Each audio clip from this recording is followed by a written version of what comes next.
दोस्तों, ये कहानी है एक लेडी टीचर की जो अपने एक स्टूडेंट से प्यार कर बैठती है और उसे पाने के लिए किसी भी हद तक जा सकती है।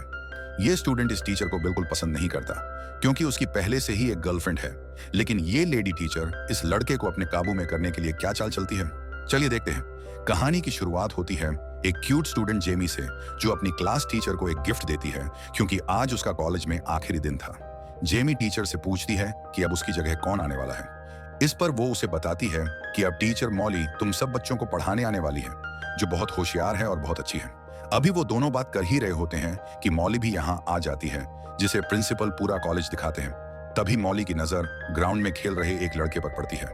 डैनी उसे देखते ही उस पर फिदा हो जाता है और उससे प्यार करने लगता है, लेकिन उसे नहीं पता था कि डैनी जेमी का बॉयफ्रेंड है और वो दोनों एक ही क्लास में पढ़ते हैं। इसके बाद हम डैनी को जेमी के साथ देखते हैं, जहां दोनों ही अपने आने वाले रिलेशनशिप एनिवर्सरी को लेकर काफी उत्साहित थे, क्योंकि ये पहली बार था जब वो इंटीमेट होने जा रहे थे। इसके बाद हम जेमी के पापा को देखते हैं, जो पूरे दिन घर पर ही रहकर काफी कमजोर दिख रहे थे। डैनी भी मॉली की बात मान जाता है और उससे एक्स्ट्रा क्लास लेने के लिए राजी हो जाता है। इस दौरान मॉली उसके बगल में बैठ जाती है और उससे कहती है कि अगर तुम्हें अच्छे कॉलेज में एडमिशन लेना है तो तुम्हें कल से ही क्लास लेनी शुरू कर देनी चाहिए।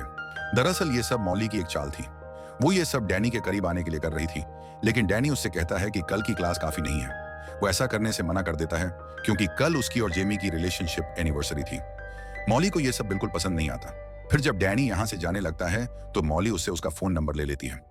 अब घर आने के बाद भी मॉली का पूरा ध्यान डैनी पर ही होता है और अब वो सोचने लगती है कि जेमी और डैनी को कैसे अलग किया जाए। ये देखकर जेमी को बहुत बुरा लगता है। अब क्लास खत्म होने के बाद वह मॉली के पास जाती है और उससे कहती है कि मैं एक मध्यम वर्गीय परिवार से हूं और मुझे एक अच्छी यूनिवर्सिटी में एडमिशन लेने के लिए अच्छे ग्रेड की जरूरत होगी ताकि मुझे अच्छी स्कॉलरशिप मिल सके। इस पर मॉली उससे कहती है कि अगर तुम्हें अच्छे ग्रेड चाहिए तो कल फिर से यह असाइनमेंट तैयार करके ले आना। ये सुनकर कि मैं तुम्हें अच्छे ग्रेड दे सकता हूँ, जेमी मॉली को अपनी सालगिरह के बारे में बताता है जो आज थी। मॉली उससे पूछती है कि तुम्हारे लिए इन दोनों में से कौन ज्यादा जरूरी है, सालगिरह मनाना या अच्छे ग्रेड लाना। जेमी इसका जवाब नहीं देता और यहाँ से चला जाता है। इसके बाद वह डैनी से मिलती है और उसे सारी बात बताती है और उसे आज रात के लिए माफी भी मांगती है, क्योंकि अच्छे ग्रेड पाने के लिए उसे आज यह असाइनमेंट पूरा करना था। लेकिन डैनी आज रात उसके करीब नहीं रहना चाहता था, इसीलिए वह गुस्से में यहाँ से चला जाता है। थोड़ी देर बाद मॉली डैनी के पास आती है और उससे अपने साथ डिनर करने के लिए कहती है, जिसके लिए वह राजी हो जाता है और दोनों एक रेस्टोरेंट पहुंचते हैं, जहां मॉली डैनी से उसकी लव लाइफ के बारे में पूछती है तो वह कुछ झिझकते हुए उसे बताता है कि अभी तक जेमी और उसके बीच कुछ भी नहीं हुआ है, क्योंकि जेमी अभी इन सब चीजों के लिए तैयार नहीं है। यह सुनकर मॉली समझ जाती है कि डैनी क्या चाहता है और इसलिए वो उसके करीब आने की कोशिश करती है, लेकिन डैनी उस पर ज्यादा ध्यान नहीं देता और अपने घर चला जाता है। अगले दिन जेमी डैनी से मिलती है और उससे बीती रात के बारे में पूछती है और पूछती है कि वो बीती रात कहाँ था। डैनी उससे झूठ बोलता है और कहता है कि मैं अपने दोस्तों के साथ था। यह सुनकर जेमी को बहुत बुरा लगता है, क्योंकि डैनी के दोस्तों ने उसे पहले ही बता दिया था कि वो बीती रात उनके साथ नहीं था। इसके बाद हम उन दोनों को एक पार्टी में देखते हैं, जहां डैनी जेमी की खूबसूरती देखकर खुद पर काबू नहीं रख पाता है और उसे एक कमरे में ले जाता है, जहां वो उसके करीब आने की कोशिश करता है, लेकिन जेमी उसे बीच में ही रोक देती है, जिसकी वजह से डैनी का पूरा दिल खराब हो जाता है। उसका मूड खराब हो जाता है और वो वहां से चला जाता है। ये देख मॉली उसे अपने घर ले जाती है और उसके हाथ तौलिए से साफ करती है और उसके करीब आने की कोशिश करती है। डैनी भी इस बार खुद पर काबू नहीं रख पाता, क्योंकि सारी हदें पार हो चुकी थीं और अब दोनों अंतरंग हो जाते हैं। अगले दिन जब जेमी कॉलेज जाता है तो मॉली एक बार फिर उसे असाइनमेंट में सी ग्रेड देती है। ये देख जेमी को समझ नहीं आता कि वो उसके साथ ऐसा क्यों कर रही है, जबकि उसने इस बार इस बहुत अच्छा असाइनमेंट तैयार किया था। इसी बीच जेमी को एक खाली क्लासरूम दिखाई देता है, जहां मॉली और डैनी अकेले बैठे होते हैं। ये देखने के बाद जेमी कॉफ को डैनी पर शक होने लगता है, इसलिए वो क्लास खत्म होने के बाद उसका पीछा करती है और डैनी को मॉली के घर जाते हुए देखती है।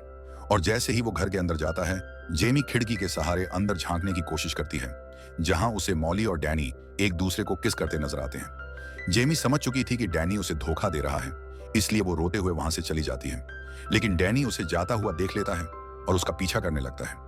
हालांकि मॉली उसे रोकने की कोशिश करती है, लेकिन वो नहीं रुकता और जेमी के पास पहुंचकर उससे माफी मांगता है। साथ ही वो वादा भी करता है कि वो अगली बार ऐसा कुछ नहीं करेगा। ये सुनकर जेमी भी उसे माफ कर देती है, जिसके बाद डैनी को रात में मॉली का मैसेज आता है, लेकिन वो उसका जवाब नहीं देता और अगले दिन कॉलेज में वो उसे पूरी तरह से नजरअंदाज कर देता है। खुद को नजरअंदाज होते देख मॉली काफी परेशान हो जाती है और वो समझ जाती है कि जेमी को जरूर उनके बारे में पता चल गया है। इसलिए वो जेमी को आज अच्छा होने का ग्रेड देती है। इस पर जेमी उससे कहती है कि तुम्हें यह नहीं सोचना चाहिए कि कोई लड़की अच्छी लड़की है। मैं तुम्हें तुम्हारे ग्रेड की वजह से माफ कर दूंगा। ये कहकर वो अपना असाइनमेंट कूड़ेदान में फेंक देती है और यहाँ से चली जाती है। इसी बीच डैनी जेमी के पास आता है और उससे कहता है कि मॉली उसे काफी परेशान कर रही है, इसलिए वो आज रात उससे मिलने जाएगा और उसे अपना रिश्ता खत्म कर देगा।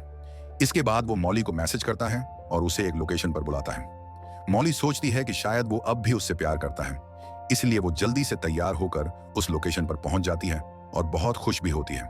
लेकिन उसकी खुशी उस वक्त गम में बदल जाती है जब डैनी उसे बताता है कि वो सिर्फ जेमी से प्यार करता है और अब वो उससे कोई रिश्ता नहीं रखना चाहता। ये सुनकर मॉली बहुत परेशान हो जाती है और डैनी को समझाने की कोशिश करती है, लेकिन वो उसकी एक भी बात नहीं सुनता और यहाँ से जाने लगता है।